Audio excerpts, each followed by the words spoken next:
Start No. cutting? No. You hold the camera.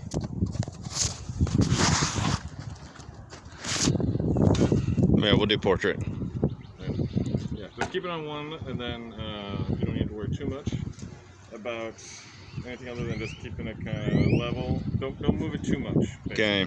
All right. So this is Matthew Bay and Jamie Manus is behind the camera. I'm behind the camera. We're doing a special tutorial Last Cast podcast episode. Yes. How to clean white bass. I'm going to show you two different methods for these two different fish. Right. With some variation options. Sure. For how to make white bass without doing any weight, without leaving anything left over, really.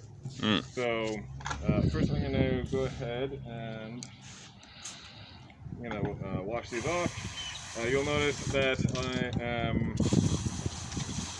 I am doing all this cleaning out here in the garden.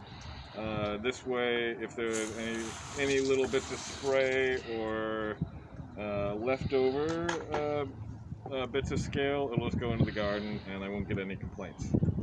So, all right, the first way, I'm going to use Jamie's scaler because I don't know where mine is. I'm going to use Jamie's scaler here. This is my little garden table. It's not particularly clean, but it doesn't have to be because we're about to clean some fish on it. Yeah. So this is a fairly small size white bass. Later, I forgot to tell you. Later, I'm going to be delivering a baby on that. There's a pregnant friend. No, there's a pregnant friend of mine, and she really wants to go as natural as possible. So I'm going to induce a birth on that table, but we'll get to it later. Different tutorial, guys. I always forget about your doula podcast. Yeah, I do have a doula podcast. It's actually isn't it like about isn't it about like delivering babies in like pickup trucks that have four wheels on the back axle?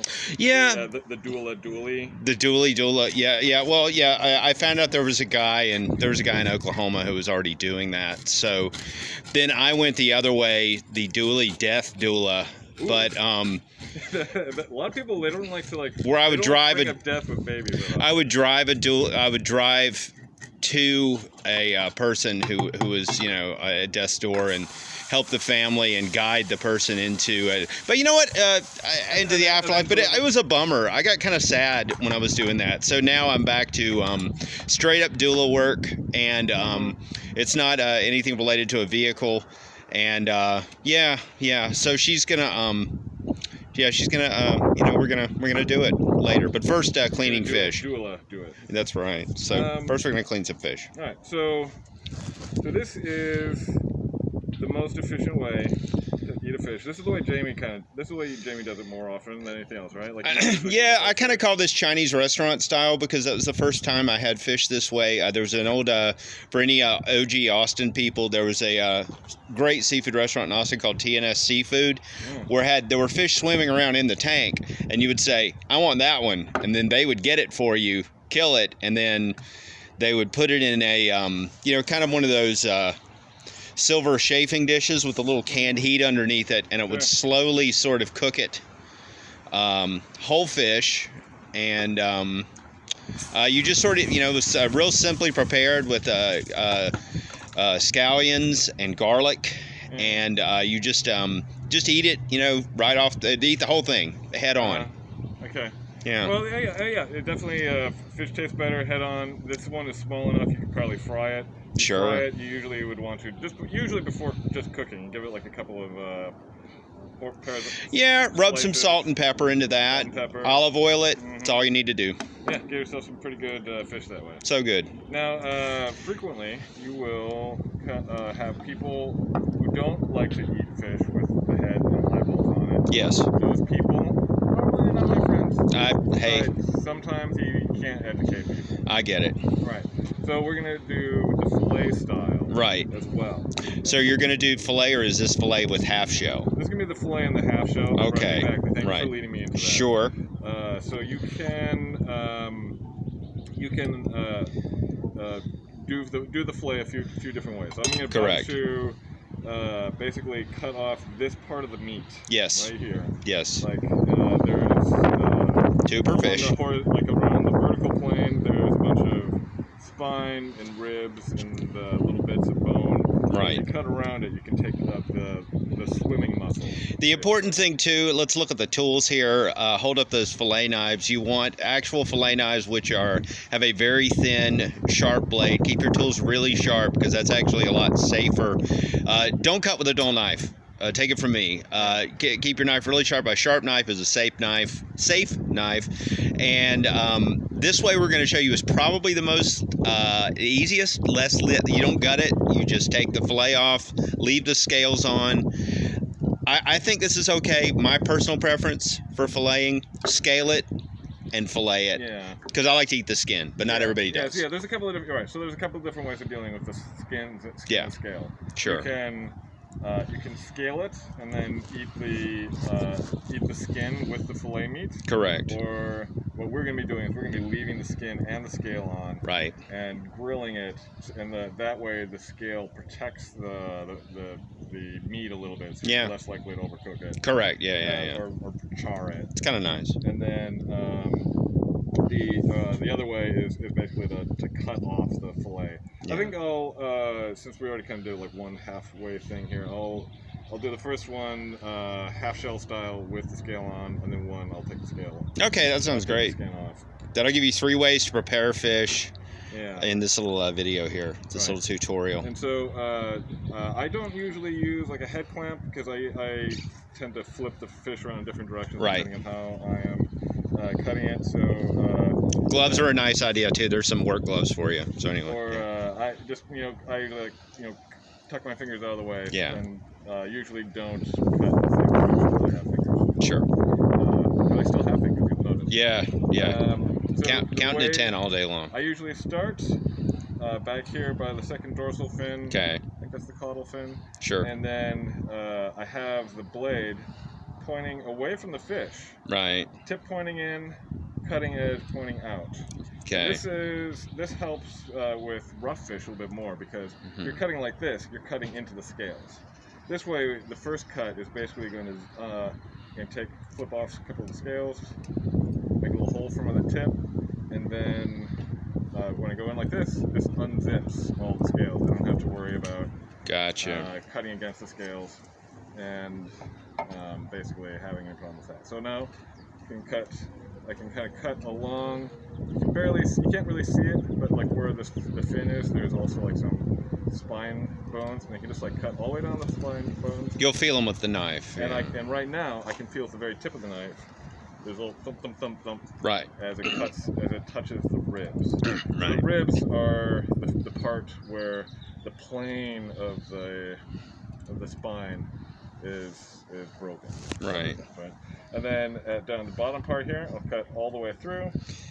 And keep your blade flat. Try to use the spine as a guide and go all the way down to the tail. And there you go. Yeah. All right. And then the tricky part now is to cut, make this cut. And this, I'm going to do a very similar thing again, where I have the blades pointing out, and I will poke it up to about the dorsal fin there, cut it out, and then cut out here to the base fins, and then I'll do another little cut. Basically, I'm sort of making the outline of the fillet. Fillet, and I haven't actually done much of the actual interior. So that bottom cut is really shallow. You don't want to pierce all the guts. Yeah, you don't want to cut the guts. That's a very good point. And then there's going to be one other little trick here. Now I've kind of got. Now I'm cutting away from the spine area, following the kind of the rounded ribs. rib cage, yeah. And it should come off pretty easy because I already have kind of the pilot cuts. Yeah. And that's a really nice looking fillet. Yeah, and see, this way I get a bit of the belly meat in the fillet as well. Right. Which is very tender and lovely. So there you go. That is a half shell fillet. Yeah, and this is, you can see it's still got still scaly. Still got the scales. Yeah. Put that right there. Very nice. And then if you wanted to do it, you can see there's also a bit of milk here. These are males. That lets you know that these are male fish. Yeah, I think that when we were fishing in the early part of the run, that's probably why that was a thing. That's why we're mostly males, I think, in this. Sure. We haven't cut them all open yet, but they look like males from the outside. Mm-hmm. Right there. This time, because I'm going to skin it, I'm going to leave a little bit of a tab at the tail. Right. This is the way most people do it, and if you're Sure. going to be, like say, deep frying it. Mm-hmm. So what we're doing here, this is the only difference here is you kind of cut it and leave a tab down at the tail, and we're going to be taking these scales off so you can eat the whole. Adventurous eaters can eat the whole thing, which I really like. The skin, and I understand if you don't like to eat fish skin, but the good thing about the skin, it has this wonderful sort of juicy fat layer that really adds to the experience, I think. So it's my favorite thing. Same procedure going down. You can see the rib cages there getting exposed. My philosophy is like a lot of people, they worry about how efficient they're being, and if you have decided to fillet the fish, you've already condemned yourself to not being particularly. It's true. There's a lot more meat there if you wanted to, and you know, as I said before, the first style with those that fish right there with the slits in it. That's the understanding there is you're going to scale that and you're going to eat it whole. Right. One more thing. There's also, you can see there's a red line coming right here. It matches like right here. You can feel this part right here that there's like 3 or 4 pin bones. Yes. That come off from the ribs at this point. Yeah. And so if you're going to, usually you'd want to just cut those out. Like that. And you can make this fairly efficient. Get the extra bit, throw it in the compost. There you go. This part as well. It's got just a little bit of. I usually just, for me, I don't usually go as far as removing pin bones. I just kind of use my tongue and just sort of deal as I'm going along. But, you know, if you're cooking for a big group of people, it might be something to consider. Yeah, and like if you're feeding people fish that you've caught, they're probably going to be already resigned to having a few bones in their meal. Hopefully. And you know, it makes it seem like, oh, you're very you're very organic. You got your own meal. So yeah. All right, so here is the tricky bit. So first step, I'm going to cut off the tail. And I meant to have like more of a chopper kind of knife with me, but I forgot to grab it. But yeah, you can see kind of tail spine is pretty strong and slippery.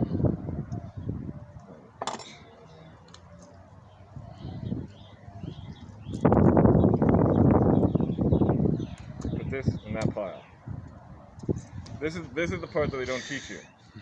Now, next step, you can see that there is female egg case. No. It was. So next you can see I've got access to the guts.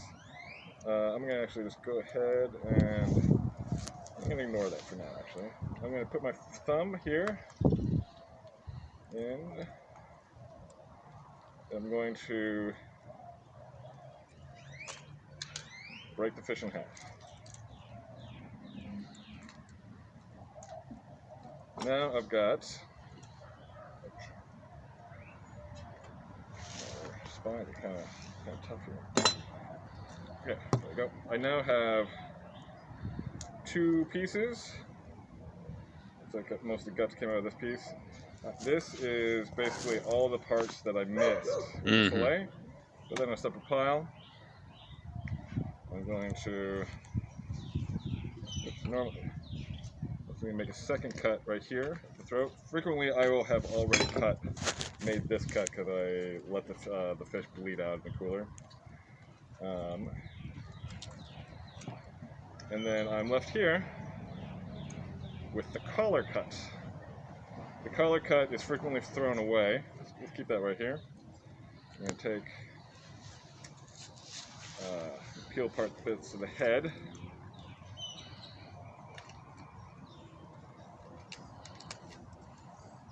Take away, and basically I'm pulling out all the gills, all the guts. One big pile, gill and gut.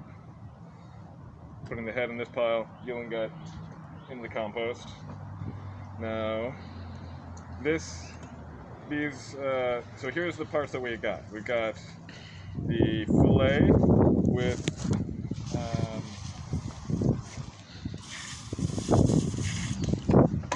got the fillet in the half shell style, fillet sort of normal style without any skin.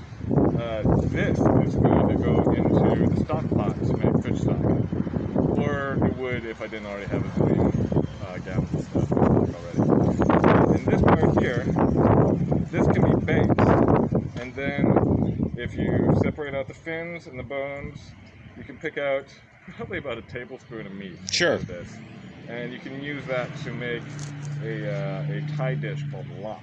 LAAP. LAAP, which is a big fan of the stoops. And then here with the collar cut, I would say this might be the most delicious part of the fish.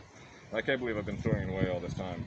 Basically, take the knife, or you can have a paring knife if you want, and you peel it like you peel the scales off, or scrape them off, kind of like you're peeling a potato. So like this. And then once this is all peeled, you can put this in a deep fryer and get it dusted with like cornstarch and Chinese cooking powder, maybe some Cajun spice. Put it in a deep fryer. Fry it until the fins are brown and crispy, and you can basically eat it like you would like a chicken wing. Exactly. Very tasty. Yeah. Never had it myself, but we're gonna try it.